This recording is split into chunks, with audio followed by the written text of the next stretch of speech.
hello students, welcome to Dixans Tech. I am assisting your science teacher and we are going to study about 7th part of your first physics chapter which name is light. Students, ये जो हमारा 7th part होगा, इससे पहले हम लोग already 6 part के बारे में पढ़ चुके हैं और उस पार्ट 1 से लेकर पार्ट 6 तक के स्टोरी में हम लोग अपने लाइट के introduction, plane mirror, concave mirror, convex mirror यानी total knowledge reflection of light से रिलेटेड ही पढ़े हैं। आज हमारा ये 7वां पार्ट जो है वो एक नया मोड को लेके सामने आया है और यहाँ से हम लोग आज अपने रिफ्रैक्शन ऑफ लाइट को स्टार्ट करेंगे, यानी कि लाइट का सेकंड फिनोमेना यानी रिफ्रैक्शन ऑफ लाइट को हम लोग यहाँ से स्टार्ट करेंगे। रिफ्लेक्शन ऑफ लाइट तो हम लोग अपने पार्ट 6 तक में क्या कर चुके हैं, कंप्लीट कर चुके हैं। ठीक है, तो आइए स्टार्ट करते हैं हम लोग अपने रिफ्रैक्शन ऑफ लाइट को। तो सबसे पहले ये जो आपका वर्ड है दो, रिफ्लेक्शन और दूसरा वर्ड है रिफ्रैक्शन, इन दोनों में मेन अंतर क्या है? अब ये मत बोलना कि सर इसमें एल है और इसमें एल नहीं है, ऐसी कोई बात नहीं है। इन दोनों में मेन अंतर क्या है?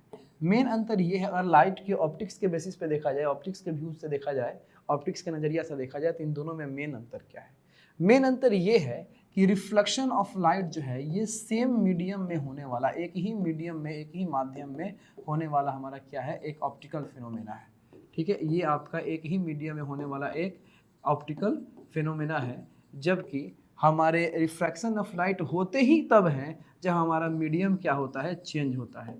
जब हमारा मीडियम क्या होता है, चेंज होता है, यानी कि मिनिमम 2 और मैक्सिमम 2 से ज़्यादा। ठीक है, मिनिमम 2 मीडियम में आपका ये क्या होता है, रिफ्रैक्शन ऑफ लाइट होता है। तो मेन डिफरेंस ये है कि हमारे रिफ्लेक्शन ऑफ लाइट एक ही मीडियम में, सेम मीडियम में होने वाला एक ऑप्टिकल फिनोमेना है, जबकि हमारा रिफ्रैक्शन ऑफ लाइट 2 या 2 से ज़्यादा मीडियम में होने वाला एक ऑप्टिकल फिनोमेना है।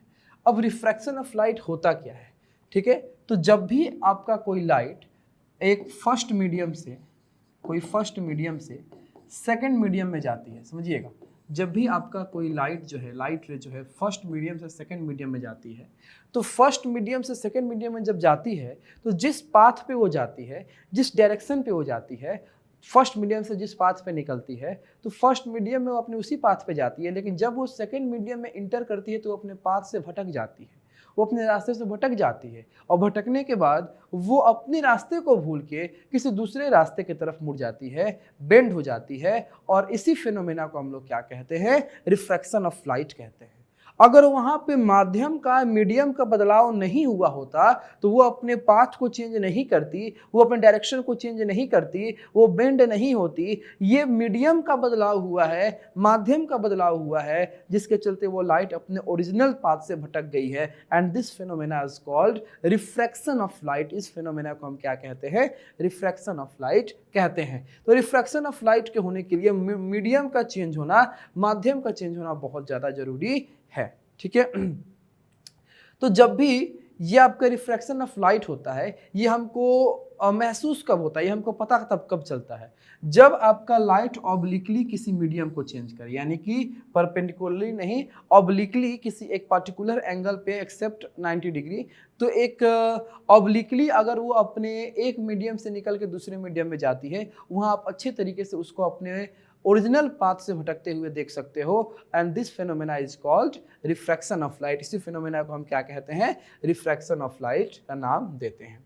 अब ये जो रिफ्रैक्शन ऑफ लाइट होता है, यानी कि जो बेंडिंग ऑफ लाइट होता है, वो आखिर में इस दोनों मीडियम के किस जगह पे होता है? तो इन दोनों मीडियम का जो बाउंड्री होता है, वहीं पे ये लाइट का बेंडिंग हो जाता है, वहीं पे लाइट का क्या हो जाता है, रिफ्रैक्शन हो जाता है। ठीक है, नीचे आपको हम एक डायग्राम दिखाए हैं, यहाँ पे ये फर्स्ट मीडियम है, ये आपका M1 यानी फर्स्ट मीडियम है। फर्स्ट मीडियम में क्या है, एयर है, या मान लीजिए वैक्यूम है, एयर या वैक्यूम। ठीक है, अब यहाँ से लाइट निकल के, फर्स्ट मीडियम से लाइट चल के आ रही है और रास्ते में रखे गए एक ग्लास के ब्लॉक से टकराई। जैसे वो ग्लास के ब्लॉक से टकराई तो जो लाइट आपके इस पाथ पे जा रही थी, अब वो पाथ भूल के और वो लाइट अपने आप को बेंड कर ली, अपने आप को मोड़ दी, and this phenomena is called refraction of light. ठीक है, फिर जब वो अपने तीसरे मीडियम यानी कि फर्स्ट वाला मीडियम जब रिपीट करेगा, जब फिर वो एयर में निकलना चाहेगी, तो फिर अपने इस ओरिजिनल पाथ को भूल के फिर वो अपने ओरिजिनल पाथ से दूर चली जाएगी एंड दिस इज, फिर वहाँ पे रिफ्रैक्शन ऑफ लाइट हुआ। तो इस तरीके से जब भी वो लाइट अपने एक मीडियम से दूसरे मीडियम में जा रही है तो अपने ओरिजिनल पाथ, अपने ओरिजिनल डायरेक्शन को भूल के या तो वो बेंड हो जा रही है या तो उस ओरिजिनल डायरेक्शन से दूर भाग जा रही है। तो ये बेंड होना या दूर चले जाना यानी अपने ओरिजिनल पाथ पे ना रहना, भटक जाना अपने ओरिजिनल पाथ से, this phenomena is called refraction of light. इसी फिनोमेना को हम क्या कहते हैं? रिफ्रैक्शन ऑफ लाइट कहते हैं। ठीक है, चलिए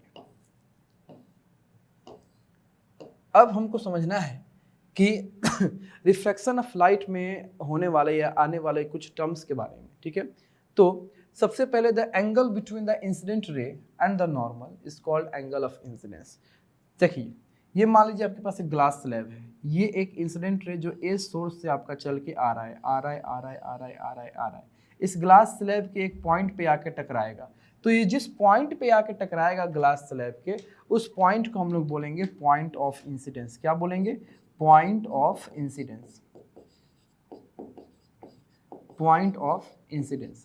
अब देखिए, ये जो पॉइंट ऑफ इंसिडेंस होगा, इस पॉइंट ऑफ इंसिडेंस पे एक परपेंडिकुलर लाइन आपको हम लोग ड्रॉ करेंगे। ये परपेंडिकुलर लाइन ड्रॉ करने का एक ही हम लोग का मतलब होता है ताकि हम अपने इंसिडेंस एंगल और रिफ्लेक्टेड एंगल को कैलकुलेट कर सकें।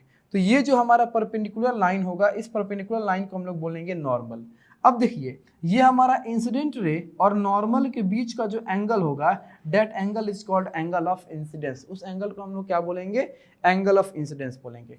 अब देखिए, अब ये लाइट अगर इस मीडियम से नहीं टकराती तो वो चुपचाप जिस डायरेक्शन से आ रही थी उसी डायरेक्शन पे आगे बढ़ जाती, लेकिन ये क्या की है, अपने ओरिजिनल डायरेक्शन से भटक के और अपने आप को बेंड कर दी है, इस नॉर्मल के तरफ अपने आप को क्या कर दी है? बेंड कर दी है। तो ये लाइट जो बेंड हो गई है, उस लाइट को हम लोग क्या बोलेंगे?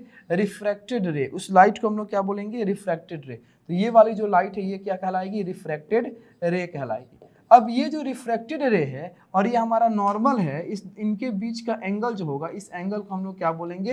एंगल ऑफ रिफ्रैक्शन बोलेंगे, एंगल ऑफ रिफ्रैक्शन का नाम देंगे। तो नॉर्मल और इंसिडेंट रे के बीच के एंगल को एंगल ऑफ इंसिडेंस बोलेंगे और नॉर्मल और रिफ्रैक्टेड रे के एंगल को हम लोग के बीच के क्या बोलेंगे? एंगल ऑफ रिफ्रैक्शन बोलेंगे। ठीक है, तो ये आपका कुछ इंपॉर्टेंट टर्म्स आपको यहाँ पे जानना था। अब देखिए, एक बहुत ही important line, in the refraction of light the angle of refraction is usually not equal to the angle of incidence। refraction of light में अगर ऑब्लिकली लाइट आके स्ट्राइक हो रही है तो ये ऐसा कभी पॉसिबल है ही नहीं कि हमारा angle of incidence angle of refraction के बराबर हो जाए। क्यों? क्योंकि या तो बेंड होगा या तो नॉर्मल की तरफ बेंड होगा या तो नॉर्मल से दूर भागेगा। तो अगर नॉर्मल की तरफ बेंड हो रहा है तो उस वक्त हमारा रिफ्रैक्टेड एंगल कम हो जाएगा इंसिडेंट एंगल से। अगर नॉर्मल से दूर भाग जा रहा है तो उस वक्त हमारा रिफ्रैक्टेड एंगल ज़्यादा हो जाएगा हमारे इंसिडेंट एंगल से। तो obliquely striking off incident light के केस में कभी भी हमारा इंसिडेंट एंगल और हमारा रिफ्रैक्टेड एंगल इक्वल नहीं हो सकता। हाँ, एक जगह पे हमारा इंसिडेंट एंगल और रिफ्रैक्टेड एंगल इक्वल हो सकता है जब हमारी लाइट जो है वो एक मीडियम से चल के दूसरे मीडियम में इंटर तो करे लेकिन परपेंडिकुलरली करे, 90 डिग्री पे करे, तो उस वक्त हमारा इंसिडेंट एंगल भी 90 होगा और रिफ्लेक्टेड एंगल भी क्या होगा? 90 होगा। उस वक्त आपको बेंडिंग नहीं दिखेगा, बेंडिंग आपको पता ही नहीं चलेगा क्योंकि जिस डायरेक्शन में लाइट निकलेगी उसी डायरेक्शन में नीचे चली जाएगी।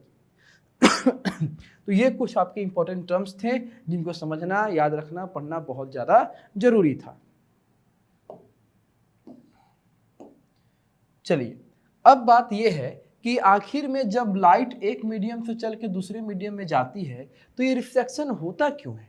हमारे रिफ्लेक्शन का मेन कॉज क्या है?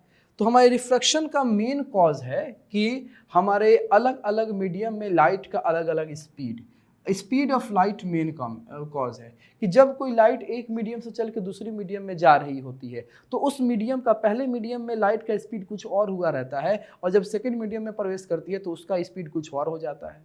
फॉर एग्जाम्पल, जैसे कि आपको बताएं कि स्पीड ऑफ लाइट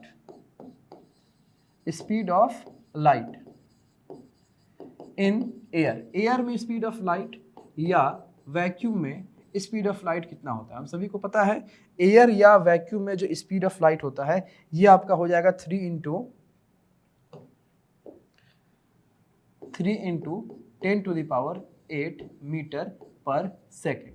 फिर अगर हम बात करें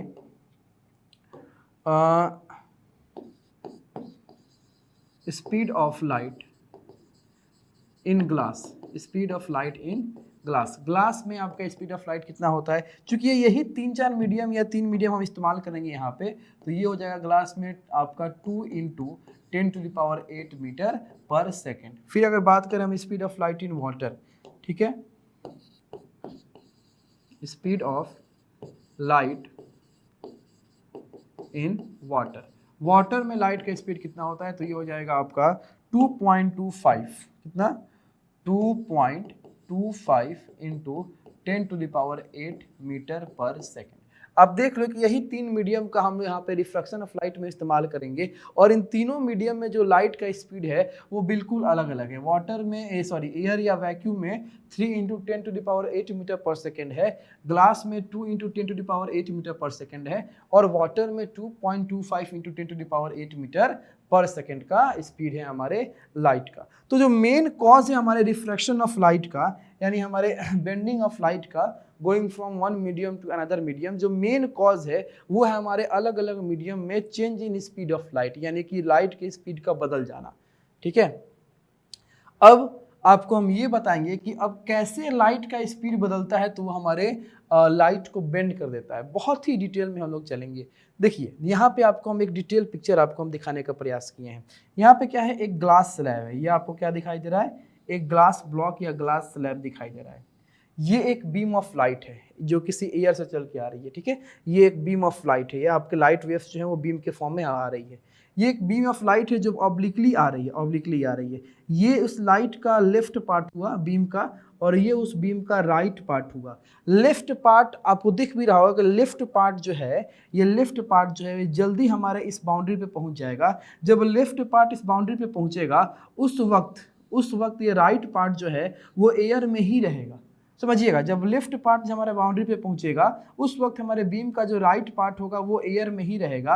अब लेफ्ट पार्ट अपने स्पीड को बदल के, एयर की स्पीड को बदल के ग्लास की स्पीड को एक्वायर कर लिया, और उस समय हमारा राइट पार्ट अभी भी एयर के ही स्पीड में है। यही कारण है कि हमारे बाउंड्री पे आने के बाद ये लेफ्ट पार्ट पहले हमारे ग्लास की स्पीड को एक्वायर करता है, राइट पार्ट बाद में हमारे ग्लास की स्पीड को एक्वायर करता है। तो यही कारण है कि यहाँ पे बाउंड्री पे क्या हो जाता है, बेंडिंग हो जाता है, मुड़ाव हो जाता है, झुकाव हो जाता है, क्योंकि हमारा बीम ऑफ लाइट जो है उसमें लेफ्ट पार्ट जल्दी पहुंच गया, राइट पार्ट बाद में पहुंच गया। तो लेफ्ट पार्ट जल्दी ही अपने आप को 3 × 10⁸ मीटर पर सेकेंड से 2 × 10⁸ मीटर पर सेकेंड में बदल दिया। जब लेफ्ट पार्ट अपने आप को 3 से 2 में बदला उस वक्त अभी भी राइट पार्ट जो है वो 3 × 10⁸ मीटर पर सेकेंड की स्पीड में ही चल रहा है। यही कारण है कि एक ही लाइट का बीम एक अलग स्पीड में हो गया, एक पार्ट अलग स्पीड में हो गया, दूसरा वाला बीम उसी बीम का दूसरा पार्ट अलग स्पीड में है। यही कारण है कि बाउंड्री पे क्या हो जाता है, हमारा बेंडिंग हो जाता है, झुकाव हो जाता है, मुड़ाव हो जाता है, रिफ्रैक्शन हो जाता है। ठीक है, चलिए अब बात करेंगे कि ये जो लाइट वेव्स हैं ये फास्टर किस में होती हैं और आपका स्लोअर किस मीडियम में होती हैं। तो डिपेंड करता है कि हमारे मीडियम का ऑप्टिकल डेंसिटी कैसा है। अगर हमारे मीडियम का ऑप्टिकल डेंसिटी ज़्यादा होगा, डेंसिटी अगर ज़्यादा होगा तो वहाँ पे लाइट का स्पीड कम होगा, और डेंसिटी अगर कम होगा तो लाइट का स्पीड क्या होगा, ज़्यादा होगा। तो अगर हम डेंसिटी का बात करें तो हमारे एयर का डेंसिटी कम होता है और ग्लास का डेंसिटी ज़्यादा होता है, जिसके चलते हमारे लाइट का स्पीड फास्टर आपका ट्रेवल होता है कहाँ पे, एयर। लाइट का जो स्पीड है वो फास्टली होता है कहाँ पे, एयर में, और स्लोली कहाँ पे होता है, ग्लास में होता है। चलिए अभी जो बात बताया है उसी के बारे में यहाँ पे लिखा है कि since the speed of the left side of the beam of light is reduced, यानी कम हो गया है, a little before it's right side, therefore the direction of the light changes. यही कारण है कि हमारा लाइट का डायरेक्शन जो है वो चेंज हो गया। हमारा बीम जो आ रही थी उस बीम में लेफ्ट वाला पार्ट पहले पहुंच गया है राइट वाले पार्ट से, जिसके चलते हमारा डायरेक्शन स्पीड ऑफ जो लाइट है वो लेफ्ट वाला पहले चेंज कर दिया, राइट वाला बाद में चेंज करता है। This reason is for the bending of light on the boundary of the second medium. ठीक है,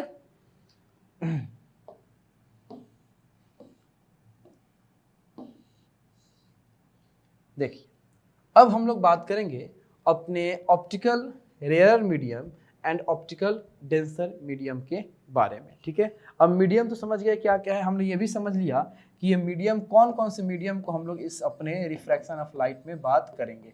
तो मीडियम के नाम पे हम लोग 3 मीडियम का चर्चा इसमें करेंगे, एयर और एयर यानी कि वैक्यूम, ये दोनों का नेचर आपका स्पीड ऑफ लाइट के अकॉर्डिंग सेम ही होता है। दूसरा ग्लास और तीसरा वाटर, तो पहला मीडियम हो गया एयर और वैक्यूम, दूसरा हो गया ग्लास, तीसरा हो गया वाटर। अब इन तीनों में कौन सा आपका ऑप्टिकल रेयरर होता है और कौन सा आपका ऑप्टिकल डेंसर होता है, इसके बारे में बात करेंगे। तो medium in which the speed of light is more is known as optical rarer medium, a medium in which the speed of light is less is known as optical denser medium. समझिएगा, एक चीज समझिएगा कि density, घनत्व, density अगर ज़्यादा होगा, तो डेंसिटी ज़्यादा होगा तो हमारा स्पीड किसी भी चीज़ का उसमें क्या हो जाएगा, कम हो जाएगा। क्यों? क्योंकि हमारे डेंसिटी ज़्यादा होने के चलते वो डेंसिटी हमारे स्पीड को क्या करेगा, रेस्ट्रिक्ट करेगा। डेंसिटी हमारे स्पीड को क्या करेगा, रेस्ट्रिक्ट करेगा, रोकेगा। तो अगर डेंसिटी ज़्यादा है, अगर डेंसिटी ज़्यादा होगा तो उस वक्त स्पीड जो होगा, उस वक्त आपका लाइट का क्या होगा, कम होगा। अब आपको बताना है कि हमारा एयर, एक तरफ एयर है, एक तरफ वाटर है और एक तरफ ग्लास है। ठीक है, मान लो एयर का जो डेंसिटी है ये आपका D1 है, वाटर का डेंसिटी है जो D2 है और ग्लास का डेंसिटी जो है वो D3 है। अब इन तीनों में से किसका डेंसिटी सबसे ज़्यादा होगा, किसका डेंसिटी बीच में होगा, किसका डेंसिटी सबसे कम होगा। तो सबसे ज़्यादा डेंसिटी अगर किसी चीज़ का होगा तो वो ग्लास का होगा, यानी D3 जो है सबसे ज़्यादा होगा। इससे कम किसका होगा, इससे कम किसका होगा बताइए, इससे कम होगा हमारे वाटर का। ठीक है, और सबसे कम किसका होगा, हमारे ग्लास का। किसका होगा, हमारे ये एयर का, ये एयर का। अब स्पीड ऑफ लाइट इसके उल्टा कर दो, स्पीड ऑफ लाइट उल्टा कर दो। एयर में स्पीड ऑफ लाइट को V1 मान लो, ठीक है, वाटर में स्पीड ऑफ लाइट को V2 मान लो और ग्लास में स्पीड ऑफ लाइट को V3 मान लो। अब सबसे ज़्यादा हमारा स्पीड ऑफ लाइट जो होगा वो V1 का होगा, सबसे ज़्यादा। इससे कम आपका V2 का होगा, ठीक है, इससे कम आपका, सबसे कम आपका किसका होगा, V3 का होगा। ठीक है, V3 का होगा। तो कहने का मतलब है कि ये दो जो टर्म है आपका, एक है optical rarer medium,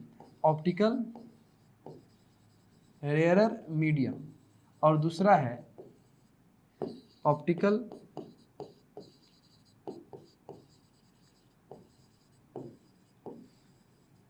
denser medium.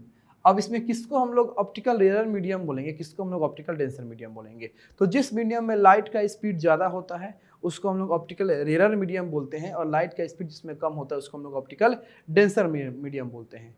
तो हम पेयर बनाते हैं, सबसे पहला हम पेयर बनाएंगे एयर का और ग्लास का। ठीक है, फिर हम पेयर बनाएंगे एयर का और वाटर का, फिर हम पेयर बनाएंगे वाटर का और ग्लास का। इसमें आप लोग बताओगे कौन आपका रेयरर होगा, कौन डेंसर होगा। सबसे पहला पेयर है एयर और ग्लास।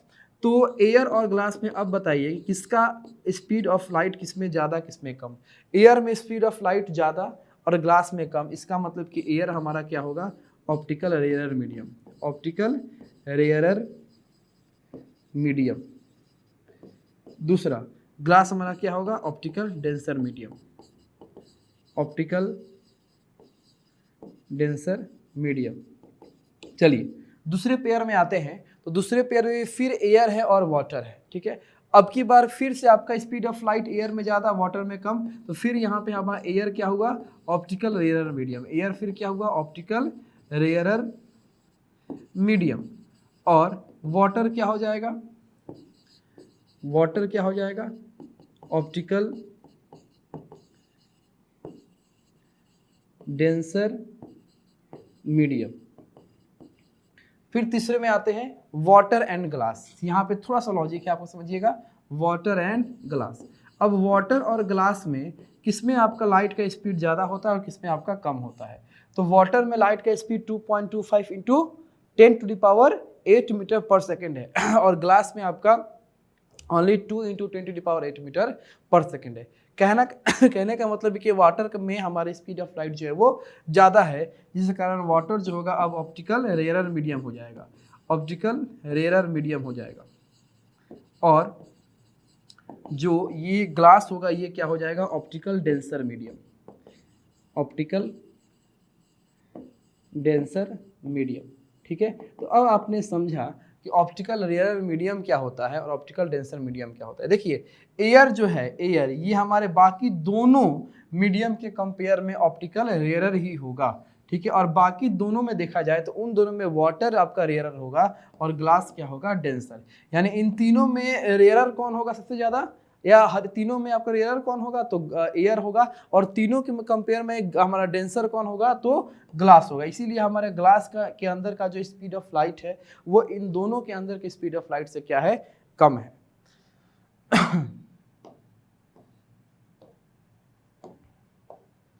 चलिए अब है कि refraction of light when it goes from rarer medium to denser medium. इसके लिए आपको हम दो लॉ बताते हैं। ठीक है, two laws when light goes from one medium to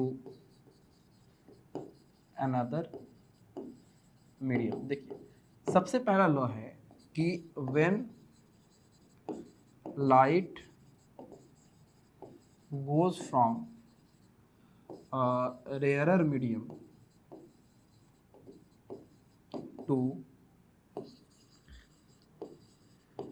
denser medium, it bends towards normal, it bends towards normal।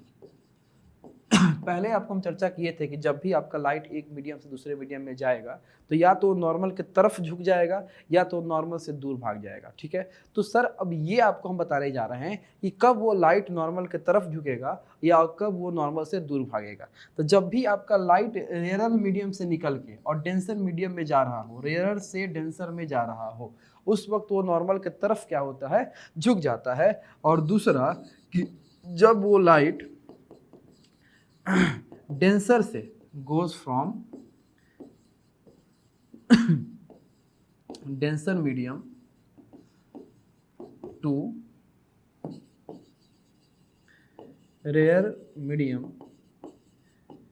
It goes away from normal, goes away from normal. जब वो आपका डेंसर से रेयरर में जा रहा हो तो वो नॉर्मल से क्या हो जाता है, दूर भाग जाता है। जब वो नॉर्मल से क्या होता है, आपका दूर भाग जाता है। तो इस चीज को आपको याद रखना होगा। अब देखो यहाँ पे आपको दिखाते हैं, एक लाइट है जो रेयरर मीडियम से निकल के डेंसर मीडियम में जा रहा है। ठीक है, यहाँ पे आपका एयर है और ये ग्लास है। अब ये एयर है और ये ग्लास है, तो ये हमारा रेयरर मीडियम है। हमारा एयर क्या होता है, रेयरर मीडियम होता है, और ग्लास क्या होता है, डेंसर मीडियम होता है। ग्लास कैसा है, डेंसर मीडियम है। अब ये लाइट जो है जब ये हमारे एयर से निकला और निकलने के बाद जाके हमारे बाउंड्री, ग्लास के बाउंड्री पे टकराया, टकराने के बाद ये क्या कर गया, बेंड कर गया किधर, आपके नॉर्मल के तरफ। ठीक है, सर हमको मैथमेटिकली कैसे पता चलेगा कि ये लाइट बेंड किया है, तो आप क्या करो, एंगल आई और एंगल आर पे फोकस करो। अगर एंगल आर कम है एंगल आई से, तब समझ जाइएगा कि वहाँ पे आपका बेंडिंग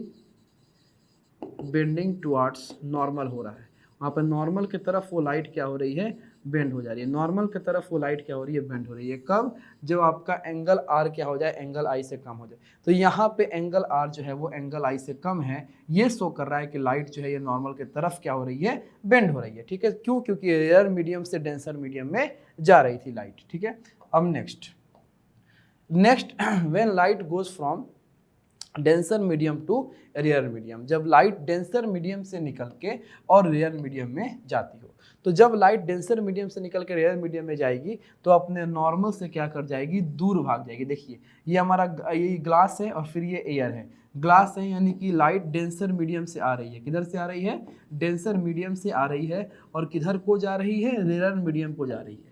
अपने रेयर मीडियम की तरफ ये लाइट जो है वो जा रही है। तो लाइट अगर डेंसर से आ रही है और फिर रेयर में जा रही है तो ये हमारे नॉर्मल से क्या कर रही है, दूर जा रही है। हमारे नॉर्मल से क्या कर रही है, दूर जा रही है। मैथमेटिकली कैसे हमको पता चलेगा कि हमारे नॉर्मल से दूर जा रही है? तो आपको फिर से फोकस करना है एंगल आई पे और एंगल आर पे, यानी इंसिडेंट एंगल पे और रिफ्रैक्टेड एंगल पे। यहाँ पे जो आपका एंगल आर होगा ये हमारा एंगल आई से क्या हो जाएगा? ज़्यादा हो जाएगा। एंगल आई से क्या हो जाएगा? ज़्यादा हो जाएगा। तो अगर एंगल आर एंगल आई से ज़्यादा है, इसका मतलब ये क्या शो कर रहा है कि हमारे रिफ्रैक्टेड रे जो है, ये हमारे रिफ्रैक्टेड रे जो है ये नॉर्मल से दूर जा रही है, goes away from the normal, goes away from normal. ये नॉर्मल से क्या कर रही है? दूर जा रही है। ठीक है, तो ये आपने सीखा कि लाइट जब एक मीडियम से दूसरे मीडियम में जाती है तो वो किस प्रकार के बेंडिंग को शो करती है। ठीक है, तो आज के सेशन में बाबू इतना ही रखेंगे। अभी इस रिफ्रैक्शन ऑफ लाइट के बारे में हमको बहुत कुछ जानना है। इसमें भी हमारे स्फेरिकल लेंसेज के बारे में पढ़ना है, इसमें भी हमको कॉनकेव और कॉन्वेक्स लेंस के बारे में पढ़ना है। ठीक है, तो आज के सेशन में इतना ही।